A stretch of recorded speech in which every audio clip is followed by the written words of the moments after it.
એક ખાલી બે અગરબત્તી બાકી રહી જાય કદાચ તમારો જીવડો જાતો હોય જીવડો આવતો હોય મેળવી ઈ પવન પુત્રી બની ડૂબી રહી જાય પેલા મારી બે અગરબત્તીનો વ્યવહાર કરતો જાજે પછી તારો જીવડો જવાનો ખોય બાપ ખોય બાપ ખોય બેટા મને વિધિતે રવાડી દે વેદ તો દેવને ફોન આઈ પાવર લાવ બેટી રાતનો બતનની રે ખાવા મારે નાચતો ખોળા ચટણી મેળી પણ બેટા એક વાર તને વેદ માર્યો ભેદ બતાવી દો તેથી તો તારી રામ મારી બતાવું કેવો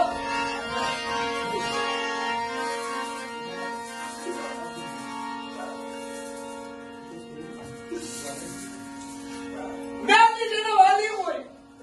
મેલી જેનો હાડીનો હેલો હોય એટલે હાડી સામેનું મેલી ધરી બની જાય અને આ દોમનો ટાળું છે મેલી ના પડે બુવાને રોમે રોમે મેલી ખડી નો થાય તેથી તો બાપની દેવી નો કહેવાય બાપ ખવા વાળી નાચતા થોડા ગડાની મેલી બેટા તારા લાટ લડાવું તો તારી દેવી લડાવું જે તારા માવતર નો લડાવે ને હવે બાબરિયા બોલ બોલ મારી બોલ તો બોલ્યા પછી બીજા બોલ ના બોલે બાપ થડાની રામ કરી તો જાઓ મારી જાઓ મારા બાપની દેવ તો ખવા વાળી નાચતા હું ખોરા ગડાની મેલડી હવે બાબરિયા બોલ બોલ મારી બોલ આપ જો કોઈ પ્યારા પ્રમાણ હોય હો ભાઈ અને પૂજા નાચ ગંગા બેઠી ને કે પ્યાલાના હું પ્રમાણ દીધા જો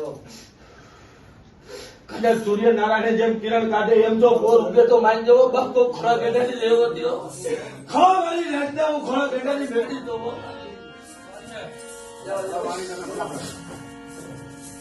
ઘેરની જેવા લાડ લડાવે ને કેવું બાપા બીજા કોઈ ન લડાવે નસીબ હોવાથી આ જગતમાં એક જ દેવું છે ગમે નાચમાં જાવ 18 વર્ષમાં વયા જાવ એક જ એની દેવ છે કે બેટા ચોરી કરાવું તો હું મેળવી કરાવવા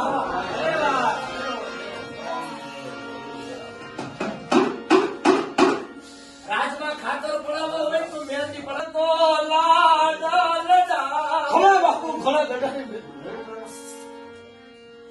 એ કેસલાની દેવી બેડી રે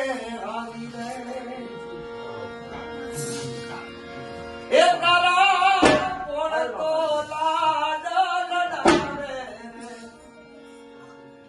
કે રામ પરી બેડી રે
ના હોય ફળ બધાને જ રહેવું પડે.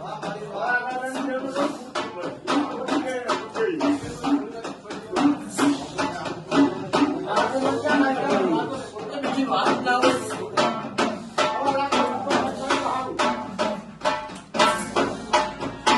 આ તો સત્તાવાળી જે હોય ને એ તારે દયાળના હોય.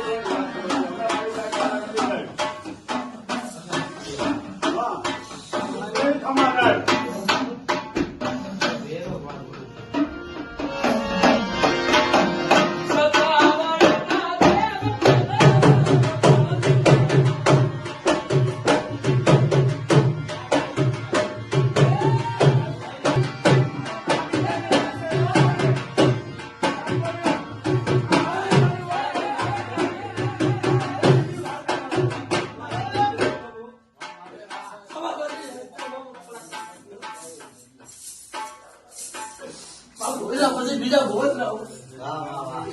બોલી બીજી વાત